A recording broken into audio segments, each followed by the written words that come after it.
여러분 우리가 살다 보면 TV나 아니면 인터넷을 통해서 우리가 살아가는 다양한 인간들의 살아가는 모습들을 우리는 원하든 원치 않든 많이 접하기 마련입니다.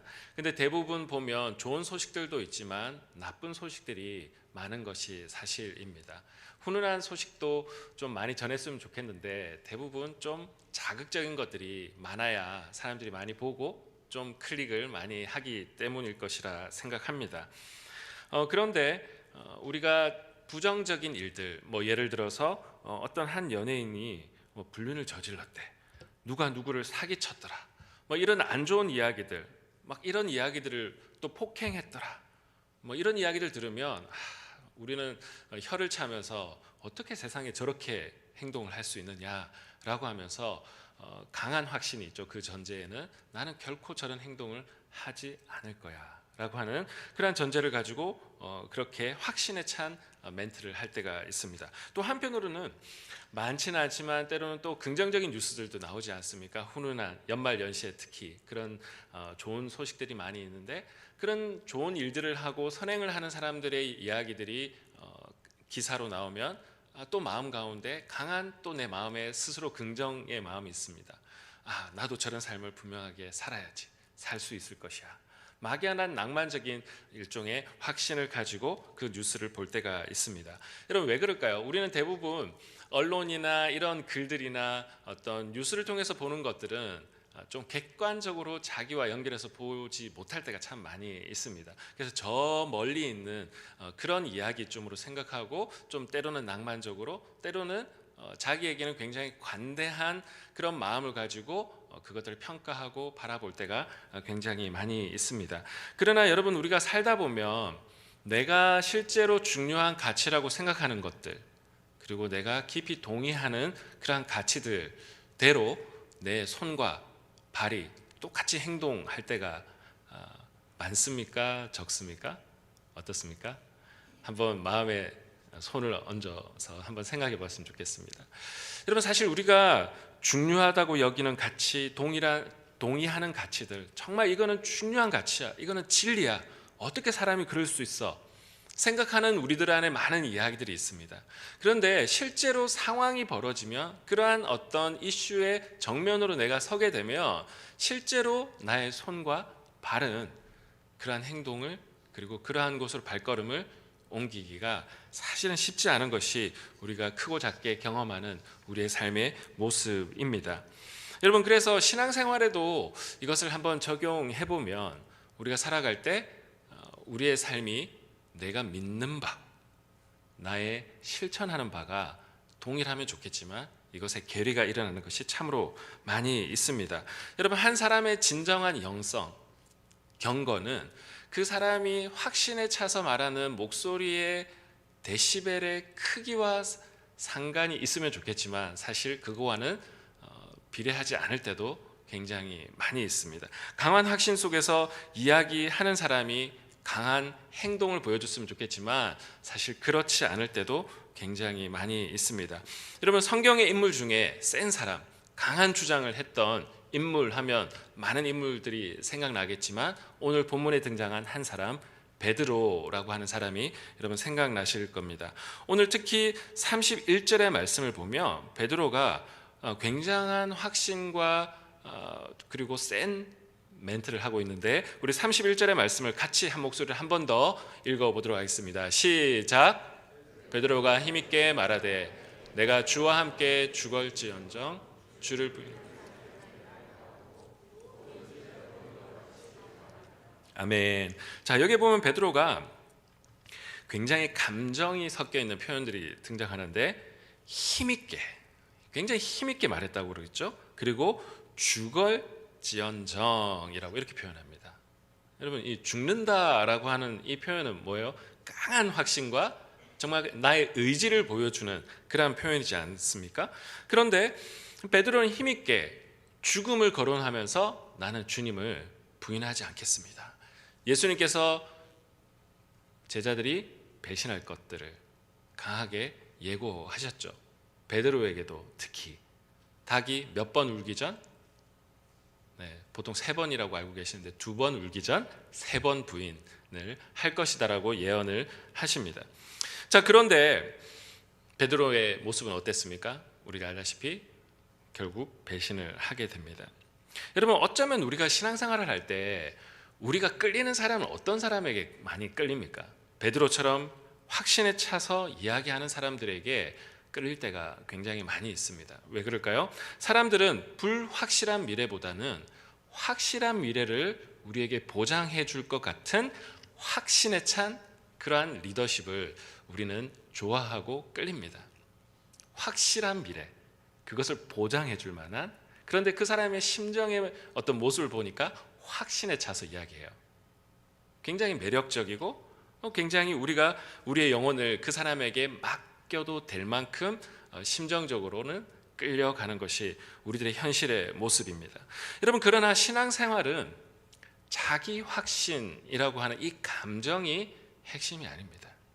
여러분, 우리에게 자기의 감정에 확신에 찬 그러한 사람들만이 이 우리 신앙생활을 할 때에 그 모든 공동체를 이끌어 나가는 리더나 아니면 어떤 중요한 요직에 선 사람이라고 생각하면 그 조직은 아마 멀지 않아서 망할 수밖에 없을 겁니다. 왜냐하면 주변을 살피지 않고 자기 감정의 그 확신, 근거 없는 확실함을 가지고 자기 마음 가운데 확신의 감정을 가지고 살아가는 그 사람이 모든 것들을 좌지우지하게 되면 그 공동체는 문제가 많을 수밖에 없습니다. 베드로도 이렇게 확신에 차서 죽음을 거론했지만 결코 그런 일은 있을 수 없습니다라고 확신에 차서 이야기했지만 자기의 현실의 삶은 어땠습니까? 정신없이, 닭이 2번 울기 전까지 정신없이 그 상황에 부딪힐 때마다 예수님을 부인할 수밖에 없었습니다. 그래서 우리들의 삶의 현실, 저도 이 베드로의 모습을 보면서 참 그렇다는 생각이 들었습니다. 20대 때 선교단체에서 훈련을 받을 때 굉장한 강한 확신과 막 세상을 뒤집어 엎어서 변화시킬 것 같은 그런 감정을 가지고 살았던 적도 있었습니다. 그런데 나의 그 감정의 강도와 현실이 똑같을 리가 없었습니다. 삶 속에서 조금씩 어저스트가 되는 경험들을 했습니다. 여러분, 유명한 권투 선수 마이크 타이슨이라고 혹시 아십니까? 그가 했던 많은 명언들이라고 해서 막 인터넷에 있는데 그 중에 한 구절이 오늘 설교를 준비하면서 생각났는데요. 자막을 보고 우리 한 목소리로 한번 읽어보도록 하겠습니다. 시작. Everyone has a plan until they get punched in the mouth. 네, 그런데 영어로 하면 조금 덜 와닿는 것 같아요. 한글 번역을 한번 보도록 하겠습니다. 시작. 누구나 그럴싸한 계획을 가지고 있다. 한 대 쳐맞기 전까지는. 굉장히 찰진 번역이라고 생각이 듭니다. 물론 의역을 했겠지만 여러분, 이 말을 보면서 어떤 생각이 들었냐면 우리가 열심히 권투를 연습을 하지 않습니까? 저도 중학교 때 복싱 학원을 좀 다녔거든요. 1년 넘게 좀 다니면서 이렇게 막 배우고 재밌게 다녔는데 친구들이랑. 근데 연습을 하고 뭐 또 자세도 배우고 하지만 실제 링에 가서 스파링을 하게 되면 배웠던 게 한 방에 무너집니다. 막 손발이 떨리고 막 심장이 막 나대기 시작하고 그냥 그 사람과 실제로 스파링을 하게 되면 내가 공부하고 생각하고 연습하고 했던 대로 결코 손발이 따라가지 않을 때가 굉장히 많습니다. 더군다나 한 대 얻어맞으면은 정신을 못 차리고 나의 모든 생각과 사고가 다 무너져 버리게 되는 것이 우리의 삶의 현실이고 실전이다라고 하는 것을 굉장히 잘 담아내는 표현인 것 같습니다. 여러분, 우리도 신앙생활 할 때도 마찬가지라고 생각이 들어요. 하나님 앞에 은혜 받고 또 마음에 결단하고 그 자체가 나쁜 것은 결코 아닙니다. 이것이 옳은 것이라고 동의하지만 삶의 나의 여러 가지 문제들 앞에 서게 되면 결코 내가 동의하고 중요한 가치대로 내 선택과 판단과 행동이 같이 가지 않을 때가 많은 것이 우리의 현실이라는 겁니다. 우리가 이것을 인정하지 않게 되면 우리는 계속 이중 플레이를 하게 되는 것이죠. 내 안에 어떤 가지고 있는 실제적인 두려움과 감정과 이것들이 있음에도 불구하고 아닌 척하기 시작하면 한 번도 나의 정직한 이 마음을 하나님 앞에 내어놓고 하나님이 만지시도록 그 기회를 하나님께 드릴 수 없게 되는 것입니다. 저는 그런 점에서 볼 때 이 베드로의 모습과 예수님의 이 겟세마네 동산에 두려워하고 고민하며 정말 그 마음 가운데 흔들리는 베드로는 확실함과 확신에 찬 감정으로 자기의 멘트를 던지지만 예수님의 모습을 보면 어떻습니까? 굉장히 불확실함에 쌓여 있고 또 마음 가운데도 분명히 흔들리는 듯해 보이는 그런 멘트를 성경은 우리들에게 보여주고 있고 기록하고 있습니다. 얼핏 보면 예수님의 이 모습은 굉장히 생소합니다. 여러분, 우리는 어떤 예수님에 대한 선입견이 있습니까? 예수님은 뭔가 주도적이고 복잡한 상황들을 지혜롭게 해결해 주시고 해결사 같은, 우리에게 뭔가 완벽한 답을 우리에게 딱딱딱딱 주시는 일종의 정말 만능의 모습과 같은 그런 모습으로 우리는 예수님을 상상할 때가 있습니다. 사실 제가 어릴 때부터 신앙생활을 해왔지만 이 겟세마네 예수님의 이 모습을 볼 때 굉장히 마음 가운데 부대끼는 그런 감정이 있었습니다. 이것은 신학적인 고민은 사실이었다기보다는 그냥 내가 가지고 있는 전제와 예수님의 이 모습이 뭔가 연결이 정서적으로 되지 않았습니다. 어떻게 하나님의 아들이신 예수님이 이렇게 괴로워할 수 있는가? 어쩌면 나약해 보이기까지도 하고, 또 이런 기도, 할 수만 있다면 그 순간이 그냥 지나가게 해달라고 하는 이 기도는 때로는 가련하게 느껴질 정도의 그러한 멘트입니다. 근데 성경은 이러한 예수님의 날 것 같은 이런 멘트를 성경은 제하지 않고 우리들에게 정말 날 것으로 다 보여주고 있습니다. 분명하게 그런 이유는 성경이 그것을 통해서 우리에게 주고자 하는 메시지가 담겨져 있기 때문일 것이라고 생각합니다. 그래서 오래전부터 이 본문을 고민하고 정서적인 부대낌도 있었는데 어느 순간 이 겟세마네 이 기도를 묵상하면서 그런 생각이 제 안에 들었습니다. 그런데 가만히 생각해 보니 예수님이 괴로워하시고 근심하는 장면은 어쩌면 우리들에게 희망이 될 수도 있겠다라고 하는 생각이 어느 순간에 들기 시작했습니다. 왜냐하면 예수님이 우리의 믿음의 모델이고 믿음의 주요 온전케 하시는 이시다라고 이야기하는데, 예수님이 저만치 멀리 떨어져서 우리와 하나도 겹치는 부분이 없다면 과연 우리가 예수님이 우리의 믿음의 모델이 될 수 있을까?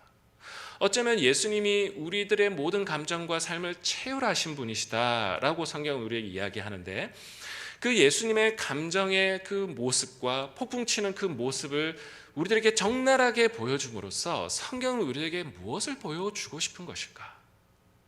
어쩌면 바로 그 예수 그리스도의 고뇌하는 모습이 바로 우리들의 모습이기도 하고, 우리가 통과해야 될 모습이기도 하고, 정직하게 우리가 하나님 앞에 직면해야 될 우리의 진짜 모습이라고 하는 것을 오히려 예수님을 통해서 보여주고 있습니다. 그런데 재미난 것은 우리가 앞에 나온 베드로의 모습과 겟세마네의 이 모습은 굉장히 연결되어져 있습니다. 베드로는 3번이나 부인하게 될 것이지만 예수님은 3번이나 반복해서 이 기도를 하시며 겟세마네의 기도를 하고 계십니다. 어쩌면 베드로의 모습은 우리 안에 정직하지 않은 신앙인의 모습, 어쩌면 낭만적이고 자기 확신에 가득 찬 그러한 신앙인의 그 어글리한 모습을 보여주는 장면이라면, 예수님의 고뇌하고 때로는 가련해 보이는 이 예수 그리스도의 모습은 정직하고 분명한 우리의 현실 세계에서 경험하는 우리들의 진짜 신앙생활의 여정이고 과정이라는 것.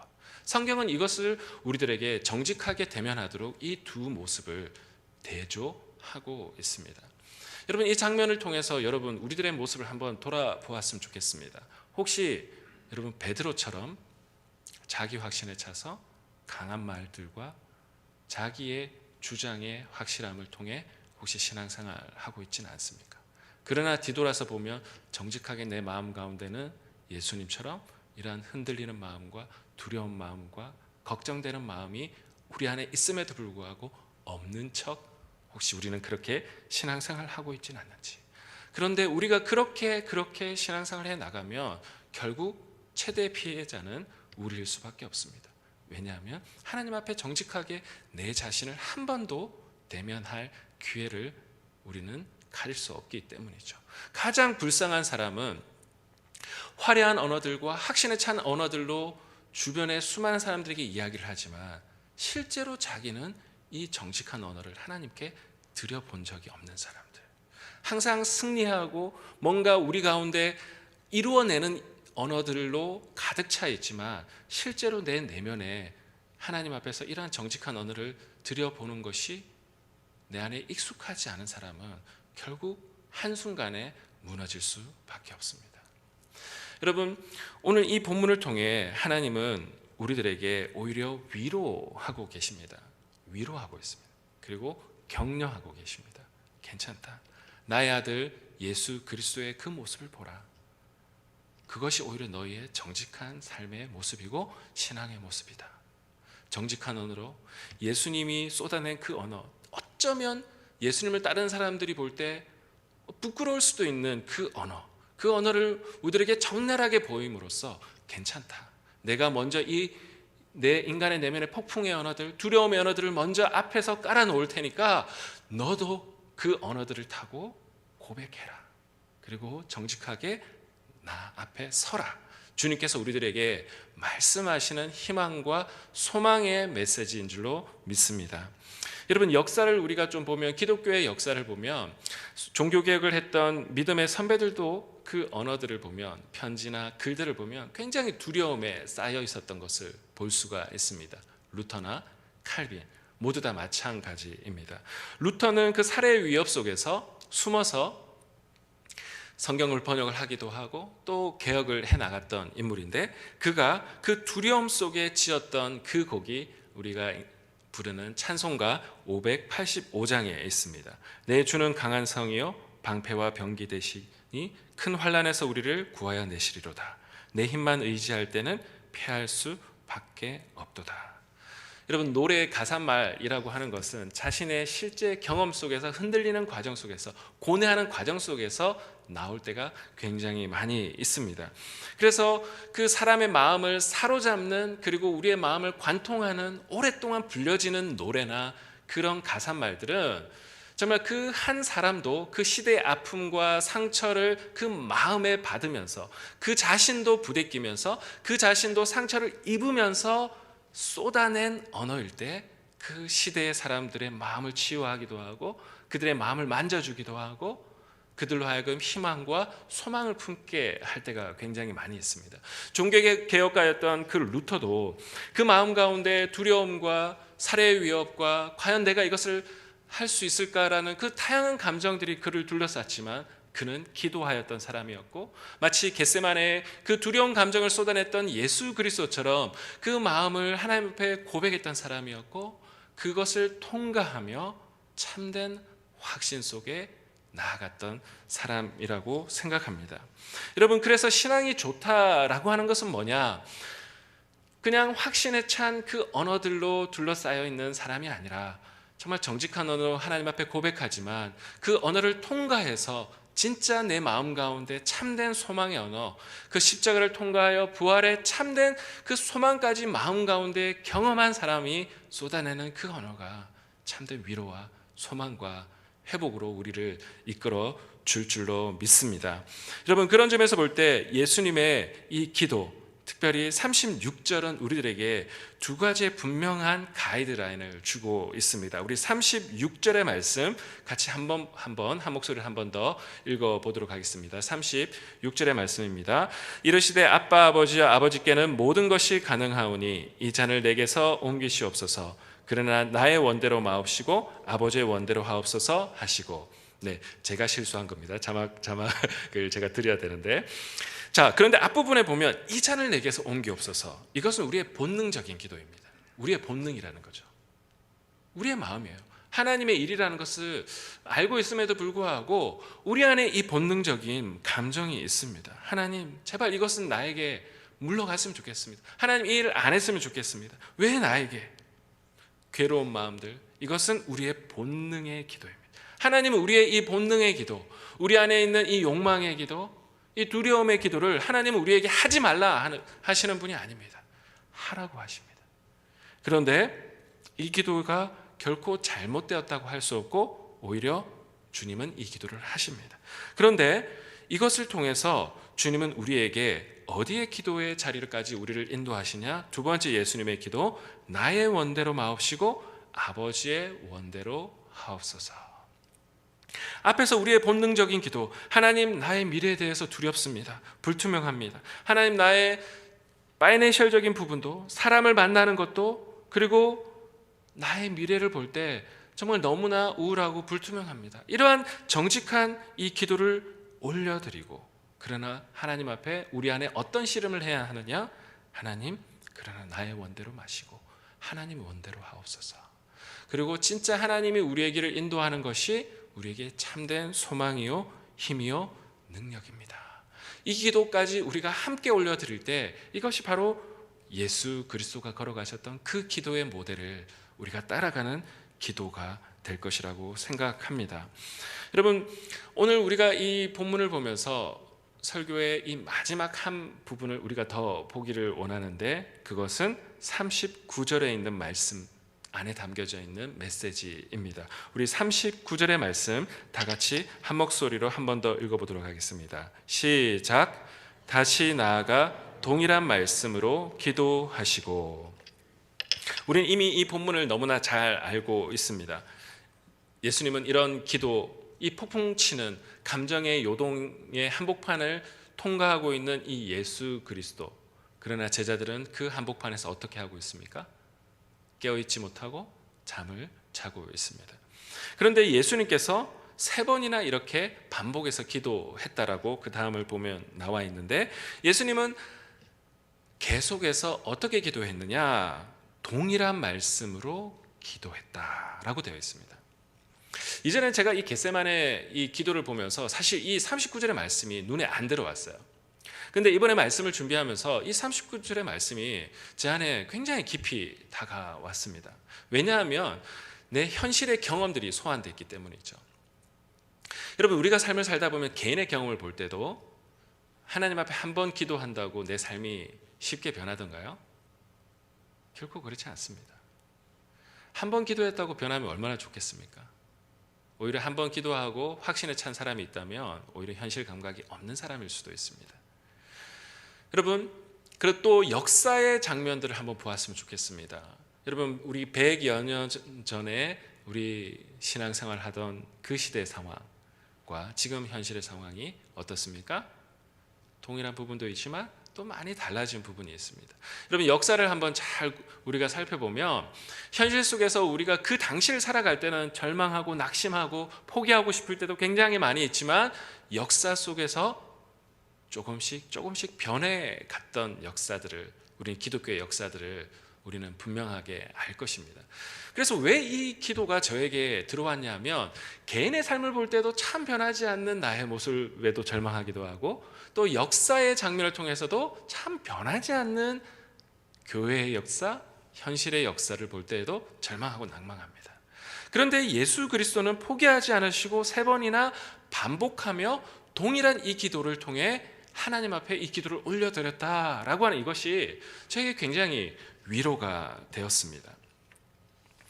여러분, 기독교의 신학의 한 파트 중에 역사신학이라고 하는 파트가 있습니다. 그 역사신학은 실제 기독교의 그 역사 속에 일어난 사건과 사고들, 그리고 현실 교회들의 어떤 그 역사의 자료들을 쫙 모아서 그것을 통해 그때 당시에 있었던 신학, 사람들의 감정들, 마음들, 또 그때 분위기들, 이런 것들을 비교하고 연구해 나가면서 오늘 우리의 현실을 좀 더 객관적으로 보고자 노력하는 그러한 어떤 신학의 한 파트입니다.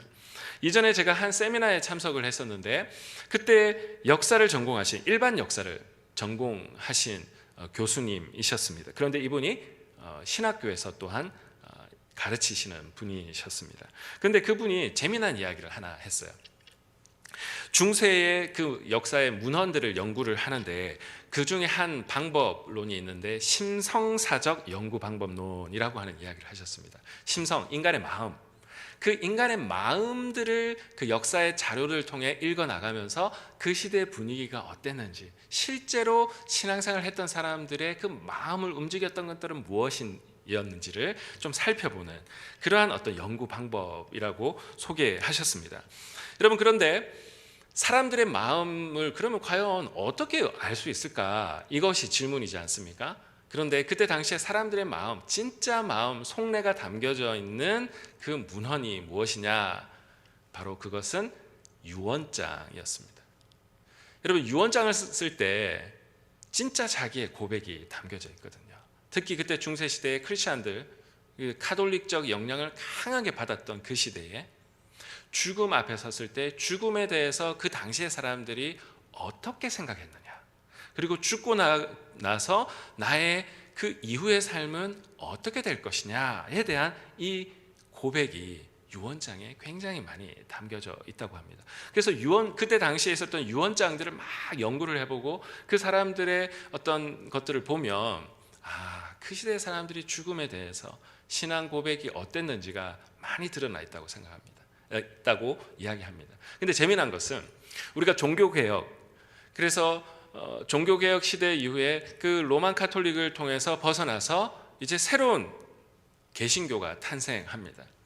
그런데 우리가 생각할 때 그때 당시에 개신교가 되어졌을 때 많은 사람들이 개신교적인 그러한 죽음에 대한 관념과 생각들, 이것들이 그들의 삶을 지배했다라고 우리는 생각하기 쉬운데 사실 그렇지 않다라고 합니다. 왜냐하면 그들이 오랫동안 들어왔던, 수백 년 동안 들어왔던 로만 카톨릭의 죽음에 대한 관념들, 면죄부들, 수많은 그들이 잘못되게 가르쳤던 그 죽음에 대한 생각들이 여전히 개신교로 돌아왔지만 그들의 생각과 그들의 양식과 삶의 현실 속에 그것이 굉장히 많이 영향을 끼치고 있다라고 하는 것이 그 문헌 안에 똑똑히 드러나 있다. 그러면서 그게 얼마 만에 바뀌었을 것 같습니까? 라고 교수님이 질문하는데 그것이 1, 20년도 결코 아닙니다. 몇십 년도, 수십 년도 아닙니다. 100년 이상 그 영향력이 같다. 그 문헌들을 보면 그 로만 카톨릭의 그 교리와 생각들이 개신교인들한테도 굉장히 많은 영향을 끼치고 있다라고 이야기를 하는 것을 들었습니다. 저는 그것을 보면서, 오늘 말씀을 보면서 그때 그 세미나가 생각이 났어요. 그래서 어제 설교를 하다가 갑자기 그게 생각나서 이전에 제가 정리했던 그 노트를 했던 것들을 살펴보면서 다시 한번 그 이야기를 보게 되었는데, 왜 이것이 생각났냐 하면 그렇구나, 진짜 신앙의 리얼리티는 역사 속에서 우리가 믿는 바를 가지고 계속해서 믿음으로 반복해서 이야기하고 그것을 가지고 묵상하고 기도하고 씨름하고 또 현실 속에서 또 그대로 되지 않는 나의 현실을 통해서 좌절하고 또 다시 한번 하나님 앞에 기도의 자리에 나아가고, 이 역사의 끊임없는 반복 속에서 삶은 서서히 바뀌어 나가는 것이구나. 우리의 마음은, 우리 한 개인의 모습을 봐도 그렇지 않습니까? 내 마음이 수많은 세상에 들어왔던 수많은 사람들의 이야기, 세상의 언론과 세상의 가치들이 이야기하는 것들에 우리도 어느 순간에 물들고 그것이 나에게 영향을 끼치는 그 모습, 그 현실들, 우리는 우리의 신앙생활에서 충분히 경험합니다. 나 자신은 그렇지 않다고 결코 확신할 수 없습니다. 그렇다면 우리가 해야 되는 것은 이 정직한 기도, 그래서 예수 그리스도의 이 겟세마네 기도가 우리에게 진짜 신앙의 리얼리티이고 진짜 희망인 것은 우리는 영향받을 수밖에 없다는 거죠. 목회자인 우리도 세속적인 세상 속에서 살아가다 보면, 저도 마찬가지고 우리 성도님들도 역사 속에서 그런 영향을 받으며 살아갈 수밖에 없어요. 그 역사의 히스토리 속에서도 그 로만 카톨릭의 그 생각 속에 가득 영향을 받았던 사람들이 서서히 개혁가들이 또 이야기하고 했을 때 그 문화가 형성되어지고 좋은 문화들이 바뀌어져 나갔던 것들, 우리가 이 역사의 감각을 가지고 있다면 우리는 어떻게 바꿔 나가야 될지 거기에 힌트가 있습니다. 이 마지막 39절의 예수 그리스도의 기도, 반복해서 동일한 말씀으로 기도하였더라. 여러분, 우리들의 현실 속에서 우리는 확신에 찬 사람들을 좋아할 수 있습니다. 그러나 때로는 불확실함 속에 쌓여 감정의 요동을 치는 그 한복판이지만, 그럼에도 불구하고 정직한 언어를 통해 하나님 앞에 나아가는 그 사람을 통해 오히려 하나님은 역사를 바꿔 나가고 내 주변을 바꿔나가고 내 소그룹을 바꿔나가며 또한 여기에 있는 우리 공동체를 진짜 바꿔나가는 그런 하나님의 귀한 통로가 될 줄로 믿습니다. 여러분, 이것을 인정하고 불확실함 속에 있다 할지라도 정직하게 하나님 앞에 고백하며 진짜 꽉 찬 마음으로 주님을 찬양하고 기도하며 주님 앞에 나아가시는 저와 우리 모든 성도님 되시기를 주님의 이름으로 축복합니다. 우리 시간에 찬양 한 곡 드리고 하나님 앞에 나아갔으면 좋겠습니다. 오늘 찬양 고백 드릴 때 모든 상황 속에서 라고 하는 이 찬양을 고백 드렸으면 좋겠는데 그 후렴 부분에 이런 고백이 나옵니다. 내 영혼이 확정되고 확정되었사오니 믿음의 눈들어 주를 바라봅니다. 여러분, 그러나 이 확정은 확신에 찬 감정의 언어가 아니라 예수 그리스도의 겟세마네 정직한 언어와 씨름하는 언어를 통과한 사람들에게 주시는 하나님의 선물과 같은 확정인 줄로 믿습니다.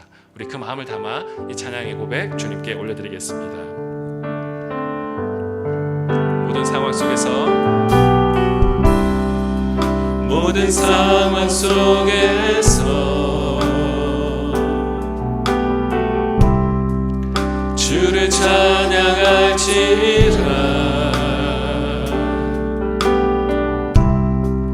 주는 너의 큰 상계 큰 도움이시라. 주의 얼굴 구할 때 주의 얼굴 구할 때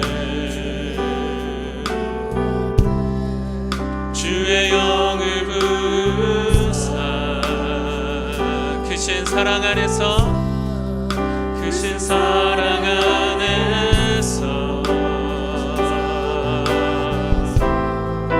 주를 보게 하소서. 내 영혼이 확정되고 우리 가슴에 손을 얹고 고백하겠습니다. 내 영혼이 확정되고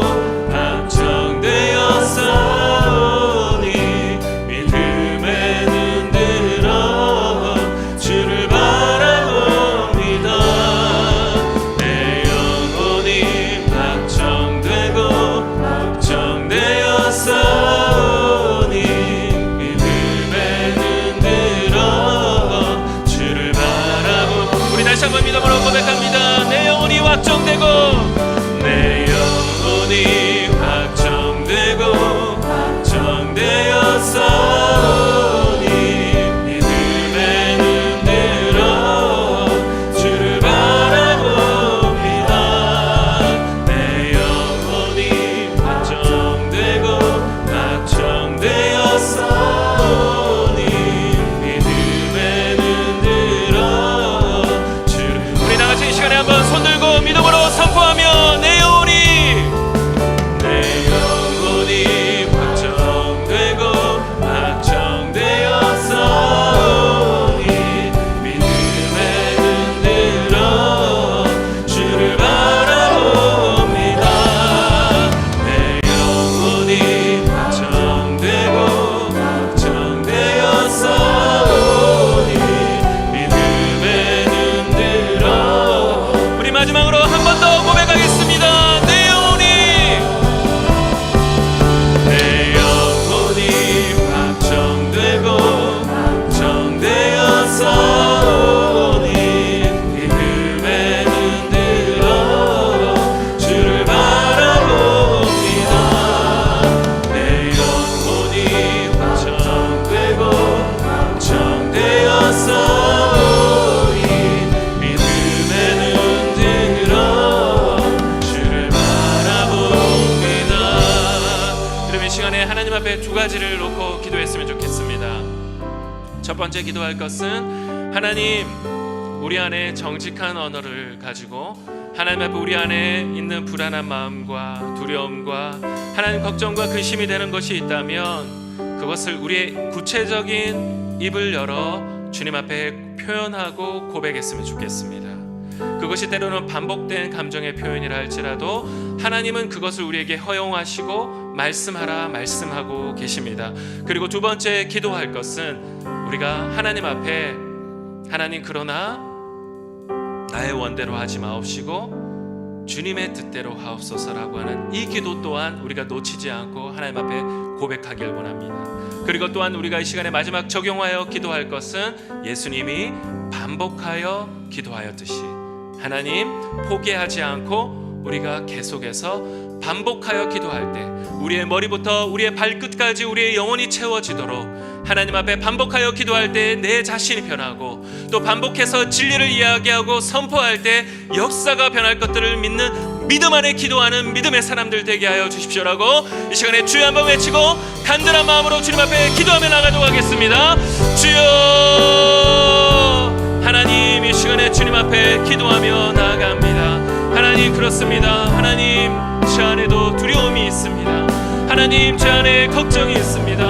하나님, 내 안에 상한 마음이 있습니다. 하나님, 낙심되는 마음 또한 우리 가운데 있습니다. 하나님, 믿음에 대한 불투명함으로 흔들릴 때가 있습니다. 하나님, 예수 그리스도도 아버지 하나님, 그 불확실한 미래 속에 하나님 두려운 마음과 그 감정을 가지고 주님 앞에 나아가는 것들을 바라봅니다. 하나님의 시간에 주님 앞에 정직한 기도를 올려드리길 원합니다. 하나님 앞에 그 정직한 마음을 가지고 하나님 앞에 나아가길 원합니다.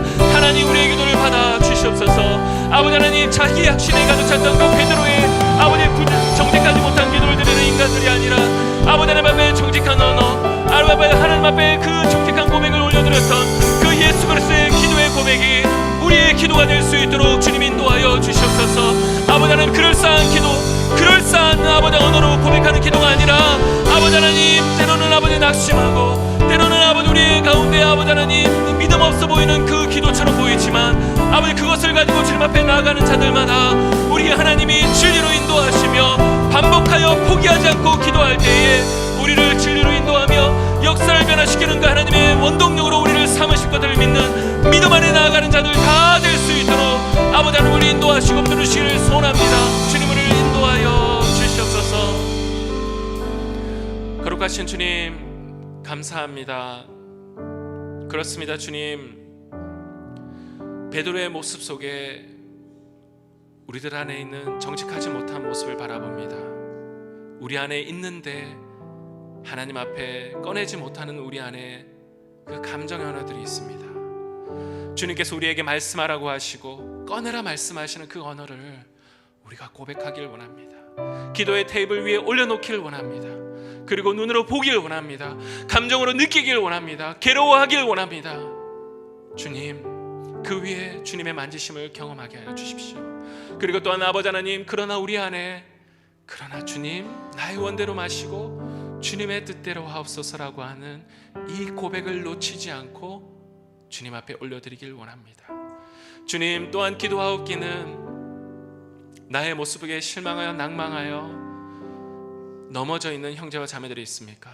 반복해서 기도하였던 그 예수 그리스도를 통해 희망과 소망을 얻어 다시의 기도의 자리로 나아가게 하여 주시옵소서. 하나님, 진리인 것이 알매도 불구하고 변치 않는 현실, 변하지 않는 현실 때문에 낙심하고 쓰러져 있는 영혼들이 있습니까? 다시 한번 일어서서 예수 그리스도처럼 다시 기도의 자리로 나아가고 다시 동일한 언어로 기도하고 다시 동일한 진리의 말씀으로 외치며 나아가는 역사의 변혁자로 서는 저와 우리 남가주 동신교회 공동체 성도님들 다 될 수 있도록 주님 우리를 인도하여 주시옵소서. 그렇게 인도하실 주님을 찬양합니다. 감사합니다.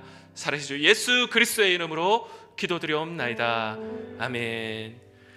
이제는 우리 주 예수 그리스도의 은혜와 우리를 사랑하시되 포기하지 않으시고 우리를 끝까지 지켜주시고 보호하시는 그 극진하신 하나님의 사랑과 지금도 우리에게 포기하지 말라고 격려하시며 반복해서 기도하도록 우리를 인도하시는 성령님의 교통하심이 여기에 모인 모든 무리들과 이 땅에 있는 교회와 전 세계에 흩어져 있는 주님의 몸된 교회 위에 지금으로도 영원히 함께 하시기를 간절히 축원하옵나이다.